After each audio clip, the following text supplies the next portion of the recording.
Assalamualaikum warahmatullahi wabarakatuh. Salam budaya, salam kebajikan, dan salam persaudaraan untuk seluruh keluarga besar satu Nusantara dimanapun Anda berada.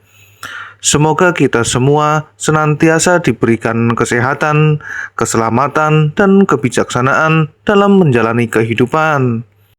Pada kesempatan kali ini, kita akan membahas sebuah tema yang sangat menarik sekaligus mengundang perenungan. Satrio Piningit bukan pemimpin karbitan. Perlu kita pahami sejak awal bahwa pembahasan ini merupakan kajian budaya, filsafat kepemimpinan, dan tradisi lisan Nusantara.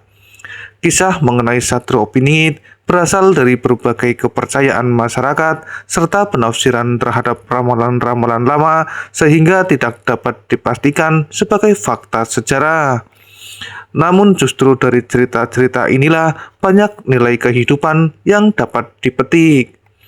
Sahabat satu Nusantara, di zaman sekarang ini kita sering menyaksikan seseorang mendadak terkenal.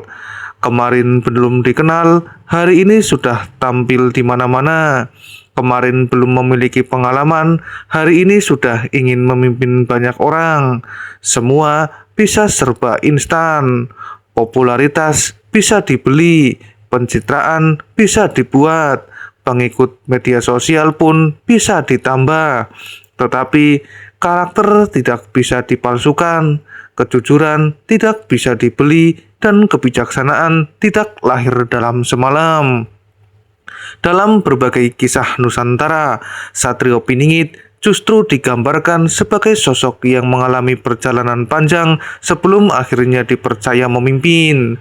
Ia bukan pemimpin yang muncul karena sorotan kamera, bukan pula karena kekuatan modal, bukan juga karena pujian manusia, melainkan karena tempaan hidup yang sangat berat. Lalu, mengapa seorang pemimpin sejati harus melalui proses yang begitu panjang? Mengapa dalam berbagai cerita rakyat, tokoh besar selalu diuji terlebih dahulu sebelum memimpin? Mari kita telusuri bersama. Istilah karbitan dalam masyarakat Indonesia sering digunakan untuk menggambarkan sesuatu yang dipaksa matang sebelum waktunya tiba. Seperti buah yang dipercepat proses pematangannya menggunakan karbit. Dari luar tampaknya matang, warnanya menarik, namun ketika dibelah belum tentu benar-benar manis. Begitu pula dalam kepemimpinan, ada orang yang terlihat hebat karena pencitraannya, pandai berbicara, pandai tampil di depan umum, dan pandai membangun citra, tetapi tidak menghadapi ujian.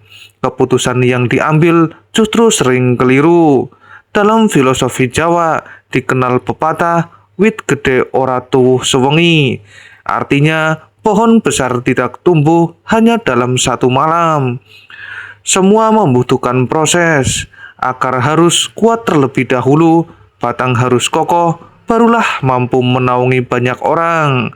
Begitulah gambaran seorang pemimpin sejati, bukan hasil percepatan, melainkan hasil perjalanan panjang. Dalam kisah-kisah Satrio Piningit, tokoh ini bahkan sering digambarkan hidup sederhana selama bertahun-tahun, tidak dikenal, tidak dipuji, bahkan sering diremehkan. Semua itu dipercaya sebagai bagian dari proses pembentukan karakter. Lalu muncul pertanyaan, mengapa banyak tokoh besar justru berasal dari kehidupan yang sulit? Karena penderitaan mengajarkan sesuatu yang tidak diajarkan oleh kemewahan. Orang yang pernah lapar lebih memahami arti berbagi. Orang yang pernah dihina lebih berhati-hati dalam berbicara. Orang yang pernah gagal lebih rendah hati ketika ia berhasil. Dalam tradisi Nusantara, cobaan bukan dianggap kutukan, melainkan latihan batin. Satrio Piningit dalam berbagai cerita dipercaya menghadapi berbagai macam ujian, bukan satu ataupun dua, tapi bertahun-tahun, kadang menghilang, kadang dikhianati, kadang difitnah, dan kadang tidak dipercaya. Semua itu dipercaya membentuk kedewasaan, karena pemimpin yang belum pernah diuji belum tentu mampu menguji dirinya sendiri. Dalam berbagai cerita rakyat, Satrio Piningit hampir tidak pernah digambarkan sibuk mengejar kekuasaan. Justru masyarakatlah yang akhirnya mengenali kualitasnya. Inilah filosofi yang sangat menarik, bahwa pemimpin sejati mengejar manfaat, bukan kursi kekuasaan. Ia sibuk memperbaiki dirinya, menolong sesama, dan menjaga amanah. Ketika kualitasnya telah matang, kepercayaan datang dengan sendirinya. Hal ini berbeda dengan pemimpin karbitan. Ia sibuk mengejar pengakuan, lebih mementingkan tepuk tangan daripada tanggung jawab. Padahal sejarah telah menunjukkan pengakuan yang dibangun hanya dengan pencitraan biasanya tidak bertahan lama.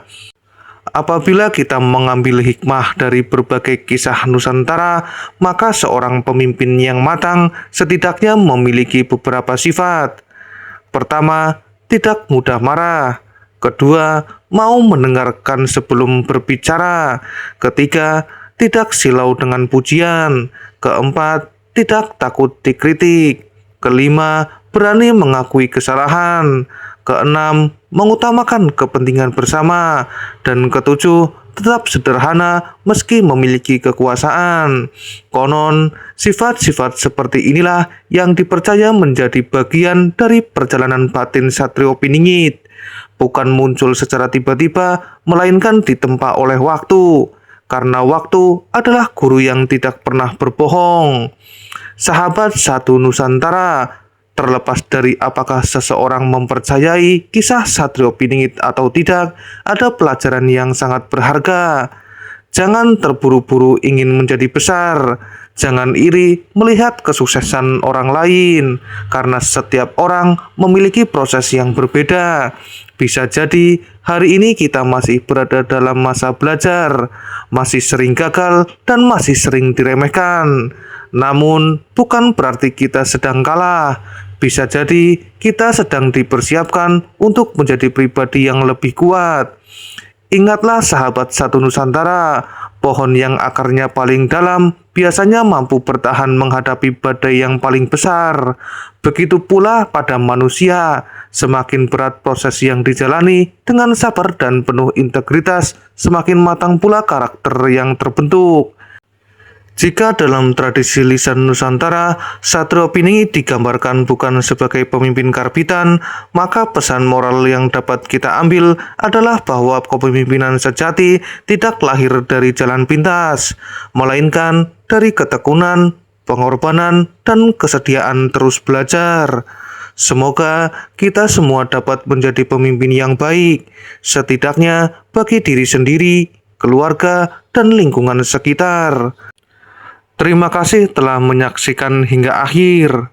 Jika Anda menyukai konten bertema sejarah, budaya, filosofi Nusantara, dan kajian tentang Satrio Piningit, jangan lupa tekan tombol like, subscribe, dan aktifkan lonceng notifikasi agar tidak ketinggalan video terbaru dari Satu Nusantara.